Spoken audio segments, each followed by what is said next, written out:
Welcome to the Warner Brothers A Lot More podcast. I'm Jonathon Buckley, and if you're looking for a brand new show to sink your teeth into, then we might have just the thing. That is, if you're into young 20-somethings navigating friendships, romance, and life in New York. Not Suitable for Work is on Hulu right now, and we're very lucky to be joined by the cast, the creator, and the showrunner to find out more about it.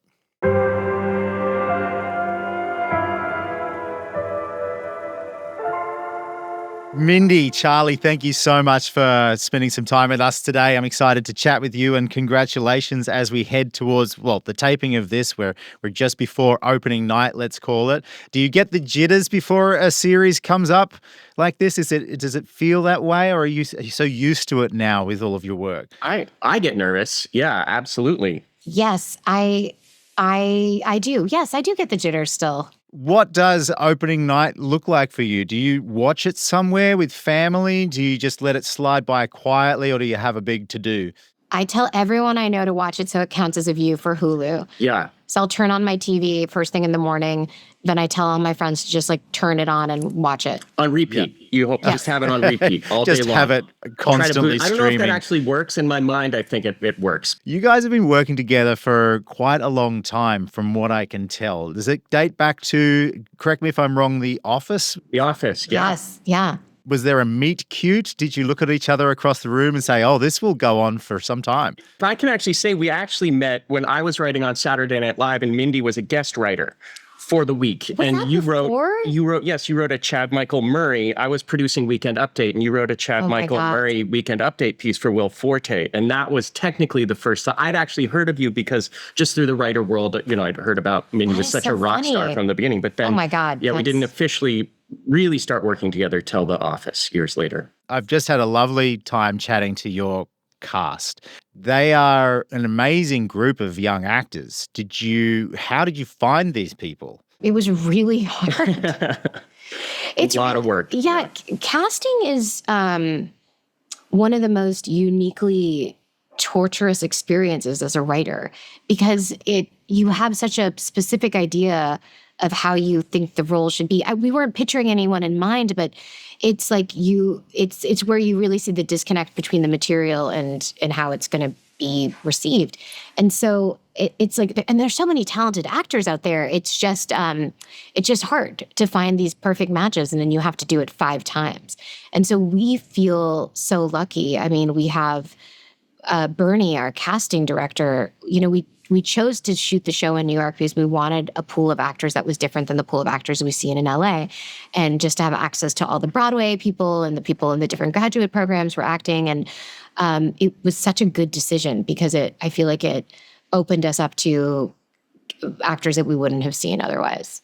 And it's great to see, they're all, I don't want to belittle them because they're all accomplished in their own rights, but some fresh faces, right? It's nice to see some fresh faces.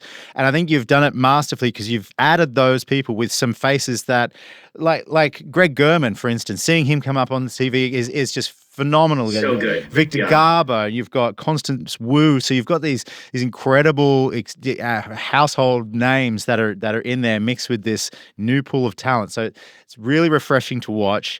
And Jay Ellis and Ego Newdom. And so there's a lot of well-known sort of New York-based people that could kind of only have done the show if we shot it in New York. And so that was really, because we were nervous, right? For us, I mean, we were both based in LA, and each of us have 3 kids. So it's a lot of work to decide to, Charlie literally moved to New York for months and months. Yeah. And so when it's the names that you just mentioned that, Victor Garber, Constance, they're all New York based. So to be able to have them to do the show, we could have only gotten them because we shot in New York. Are you enjoying your time in New York? Loving it. This is where both our careers started. To be able to come back years later at a different point in your career, it's just been such a gift. I Rich love and it. Successful. Yes. Be be able to go to restaurants this time around. It's nice. Yeah. You don't have to walk up to your apartment. Yeah. A building with an elevator? What? You could have thought. Yeah. It is so fun too to see New York portrayed so well on screen as well. It's such a character in the show. As somebody that's only, visited multiple times, it's such There are some shows that really showcase New York. You've got your Sex in the City type things, but I feel like this does a really great job of highlighting what it's like to live, breathe, and be a young person in New York. Is that something you're passionate about showing, Mindy? Yeah, I think that the show is aspirational. I grew up watching Friends and wanting to live in New York, and we all know that show shot in Burbank.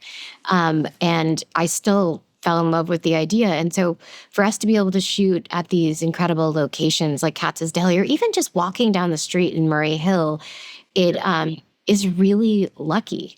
And we were able to get a really good tax credits. Our line producer, Ayesha Rakadia, really made it so easy. And again, all of our department heads who are all New York based, they were people that we've never worked with before because we've never been able to. So they did an incredible job. It's something that I've noticed that you've been doing, because you've had great success with Running Point as well, which we've been lucky to chat to David Stassen and some of the cast of the show here at our studio. You've done such a great job at, I believe, capturing new audiences. Is this something that's not a directive, but by bringing elements into the screen like social media and texting and keeping it punchy and zippy, obviously that's intentional, am I right? We wanted to accurately show what it's like to be in your 20s in New York. I will say it's funny you bring up technology, because there are shows that really highlight it and highlight a lot of like very current 2026 jobs, like shows that are about content creators and really highlight that a lot more than we do.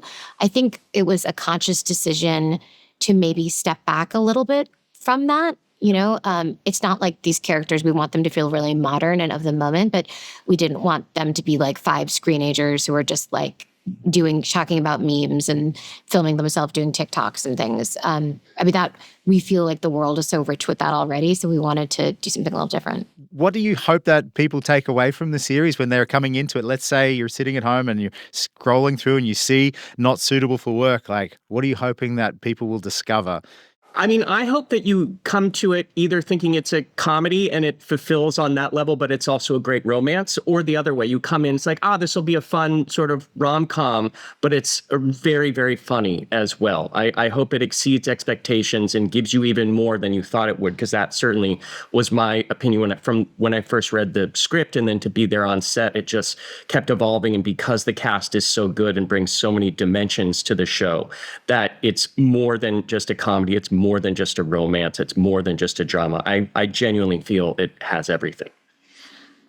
My hope, and this is very selfish, is like since The Office, I haven't really written for male characters that much. It's just has not been something that is front of mind. Obviously, we've had great male characters in shows like Danny Castellano and Morgan Tukers, but it really, to focus on their point of view, I haven't cared to write about it before then. And so I hope that people come into the show, our core audience, which is I think a lot of women, a lot of young women of color, and that young men see the show and that they look at the guys' friendships and they're like, I can relate to that. And then they see the girls' friendships and be like, I can relate to the women as well. So I hope that expands my sort of normal demo of people into some new groups. You've created some great characters. I can see some fun dynamics, particularly with relationships. There's lots of debate in the office right now about who should be with whom, which is always a hallmark of success, which is very good. So thank you so much for taking the time. Will we see either of you make a cameo at some point? Because the cameos in this series are pretty incredible. I don't know. I'm certainly not famous enough to be on the show. I don't think anyone is clamoring for that. No, I nothing loves me more than a multi-hyphenate, people that do a lot of different things. But I just don't see. Now I'm like, could we be on the show? No, I don't think so. That's not our dream yet. But you never know. All right. Well, we'll cross fingers from afar. Mindy, Charlie, thank you so much for coming and hanging out with us today. Thank you. Have a great day. Appreciate it. Hi guys, I'm excited to chat to you. Thanks for taking some time to have a little moment with us here on the podcast. I'm obviously talking to Ella Hunt and Avantika, who play AJ and Abby on NSFW, otherwise known as Not Suitable for Work. Congratulations! I just finished the 9 episodes. My goodness. Have you seen it yet? I have seen all 9. I've only seen the first two. I don't really like watching myself. It can be challenging. I really can't do it unless there's a gun to my head, which is crazy because You're so good in the show. but I've heard really great things. And my friends want to watch it, so I'm sure I'll be at their house and like maybe watch an episode or two, but it makes me happy that, you've seen it all. That's amazing. Ella, what did you think when you sat down and went through? I was really satisfied watching that. It's funny, and there's like great biting Mindy Kaling-esque cultural commentary. But it is like such a comfort show. It's so satisfying. Like I feel like we succeeded in making it feel like it is a group of friends that you want to spend time with. Despite myself and despite my anticipation of hating it, because I too, like Avantika, really struggle to watch myself. I think it's not a natural thing for actors to be comfortable watching themselves. But I found myself, as I let go of that, I found myself really enjoying it, which I think says a lot, because it can be quite intense to watch something back that you have such a close relationship to. Yeah. And I just found myself charmed by the characters. Mm-hmm. Having seen it, I would agree that 5 of you, you're all accomplished outside of this, but this does feel like a big beat in your careers. Agreed. When it comes to that. How was it all coming together? Did you hit it off immediately? Was it a slow burn? Are you now like a family that's joined at the hip for life from this experience? We're a family that's sort of like separated across the country that reunites for our Thanksgiving and our Christmas, which are our press junket and our release. And we treasure and we go out and spend too much time together. Yeah. And are like, we should do this more often. It was pretty immediate, I'd say, 100%. For all of us. Yeah. This bonding. And I think that we're all just really excited to hopefully get to do it again and again and again. Do either of you have experience living in New York? We both live in New York. We're actually the two people in the cast who do live in New York. I know I don't sound like a New Yorker, but I am one. And I know I don't sound like one either, with a very thick California accent, which I love. I really die for Avantika's cadence. Like, Avantika's phrasing is so fucking funny, and it does land in the show quite a bit, and I love it. Yeah. But I've lived in New York for the past 4 years, and Ella's been here for seven. I moved out, similarly to AJ, I moved out here when I was 20 to shoot Dickinson. Yep. And getting this show and being at the other end of my 20s and being one of the leads on this, where I was a supporting lead on Dickinson, it gave me a really kind of lovely opportunity to reflect on that time shooting Dickinson and to bring in some of 20-year-old Ella's early New York experiences into playing AJ. Yeah. Yeah. And does it reflect Murray Hill? Because I believe that was initially the name of the series. Yeah. Yeah. I live like 2-3 minutes away from Murray Hill. Yeah. Like that Midtown really changes, I think, drastically within a few minutes, really in a few paces. But I've frequented Murray Hill, lovingly known as Curry Hill. Curry Hill? I've not heard that before. Really? No, that's my first. Great there. Like if you want to go for New when we shot in Murray Hill, I was very excited to take lunch just because there's Indian spots all around. Well, now we know where we're going next time we go to visit New York. Curry Hill, that's fantastic. Is the fashion in the series representative of the location? Because particularly your character, Avantika, but Ella as well, your style is intimidating for someone who's a t-shirts and jeans kind of guy. Like, I agree. She pulled up in if I was working at an investment bank, or is that like finance? There could be a billion things that are doing there. Yeah. We've all met the man in New York who's like, I'm in strategy. What does that mean? I'm in consulting. What do you mean? And if I showed up and the girl next to me showed up in a McQueen suit, I'd be shaking in my... She's dressed by her best friend. Well, she's dressed by her best friend. But look, shout out to Eric, who is an incredible costume designer. He did Gossip Girl. Like, he's incredible. He's really responsible for so much of the kind of New York aesthetic on screen. Which is hard to sort of consolidate into one. It's not, I come from California. I come from the Bay.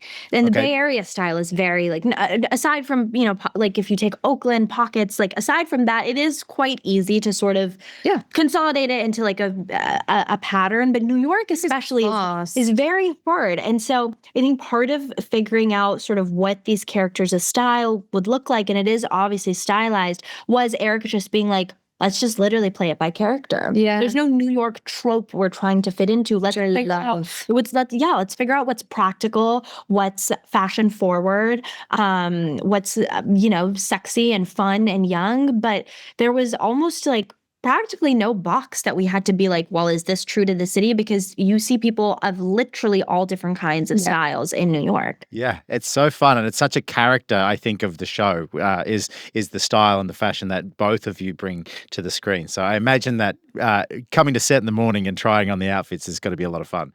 So fun. I loved fittings were so fun. Yeah, our fittings were amazing. I also loved cosplaying as a corporate baddie around Hudson Yards, where we were shooting all of the Fisher Stoughton scenes.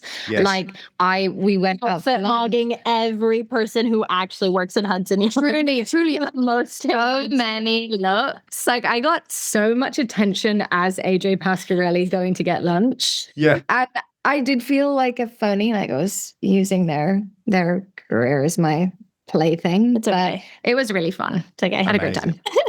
And lastly, working with Mindy Kaling, how has that been? I know that, Avantika, you've had some experience in the past working alongside, but how has it been in this series? I mean, at the time when I had done Sex Lives of College Girls and was only in one episode, and at that point it was sort of this well-oiled machine. So I was so brief that I never really got the chance to work with her. But I was saying this earlier as well. She's sort of been this like, knowingly or unknowingly, when you like really look up to someone, actor, celebrity, singer, whatever, they are this sort of like ever-present figure in your life. And I've watched The Office and The Mindy Project through different chapters of my life, and I've grown up with these shows. And so to kind of get to work with someone who I feel like has sort of seen me through multiple chapters in my life and like actually get to have that one-on-one experience at length, and have it be awesome was great. It's always never meet your heroes until you meet the hero that's fucking incredible. And she is. She's a great boss. She's a great boss. Yeah. Yeah. It's been great chatting to you. I love your passion. Thank you. There's already a lot of predictions in the office over here at Warner Brothers about who's going to succeed in love, and we're rooting for you in the show and outside of the show. Thanks very much. Thank you. I'm with Will Angus, Jack Martin, and Nicholas DeVernay, of course. Guys, I feel like this is an exciting month. You know, you've all done stuff before, but, you know, leading a series on Hulu, how does it feel? It feels great. I mean, especially being a part of the Mindyverse. It's just it's an honor. It's a privilege to work for a boss and a writer like her, honestly. Yeah, Mindy's a genius. She's a legend. And there's a reason why almost pretty much all our shows are hits. So we're very honored. I feel honored she's entrusting us with many of her characters. Yeah, really. When you get the phone call that you're going to be joining a Mindy Kaling show, how emphatic is your yes, or is there a moment where was there anybody that was like, I've got a few things on, let me think about that for a second, or were you just all in 100% immediately? It was about as nonchalant as possible. Yeah. Excitement. I think I was signed on to do something else, but I quickly signed up. Quit. I'm out, guys. I gotta go. Yeah, I really am so sorry, but I have to do this. Yeah. I'd love it if we could just take a quick breakdown of your characters really quickly. If you could just let us know, for people that are maybe about to dip their toes into this new world, if you could give us just a quick breakdown of your character. Will, you play Davis Bo Bradley Barrett III, which I appreciate. Nailed a it. long name. Oh yeah, Davis. So he's a sweet guy. He comes across as a little bit of a douche. I'll say it. At first, he seems kind of unlikable, but you start to peel back the layers. And Davis, he's very loving, wears his heart on his sleeve. He wants everyone to be at his level. He wants to do everything at 100. He wants to live life and experience it with his friends. He really goes all in. He's kind of a spark plug for the friend group, I feel like. All right. And Nicholas, you play Kel, aspiring actor. ex-med student. What makes him tick? I think it's funny because I think Kel is trying to figure that out exactly. What makes him tick. He starts in med school, and I think he's really in the period of just finding out what he wants to do with his life in terms of career, aside of the approval from his family or friends or whatever anyone else wants from him. It's really just finding out what he wants for himself. And in that, he's a little unsure of himself, hence the many career paths that he's trying to figure out. But he's somebody who loves his friends. He's kind of the father of the friend group, like making sure the house is clean, a little more put together, but kind of, his words, not mine, maybe the glue of the friendship. I kind of like that and want to coin it for Kel, but yeah. Gotcha. As an up and coming actor, I mean, I feel like you'd probably have a wealth of information to draw from for this character when it comes to working your way through the acting scene. I didn't have to leave too much to the imagination. I mean, I think I'm still an aspiring actor, and it's been my whole life kind of trying to get roles and get agents and book jobs. So it's it honestly didn't feel like I was acting. It just felt like a kind of an adjacent to my own life. Gotcha. All right. And Josh Teitelbaum. He's a unique character, isn't he? It's hard to pigeonhole that character really, because he's quite complex. He comes across pretty sort of sanctimonious to begin with, but then he's also quite lovable at the same time. Difficult balance, I imagine. Yeah. I mean, you basically nailed it on the head in terms of what it's like to play him. It's a mix where I do think, sort of like how Will said Davis comes off like a douche. I think Josh can come off like a douche in sort of a different way. And I think that is funny. So I like leaning into that. I also think it's important to empathize with your character and be on their side. So I try to give him that, that heart. I think he really wants to be a good guy. Doesn't always succeed at it, but he's really trying his best. I think he likes to think he's like the moral core of the friend. I appreciate your outfits. I appreciate a good cardigan, and you certainly are not shy about a slogan T-shirt as well. It's true. Your old political T-shirts that you had drawn out of the closet. Exactly. Yeah.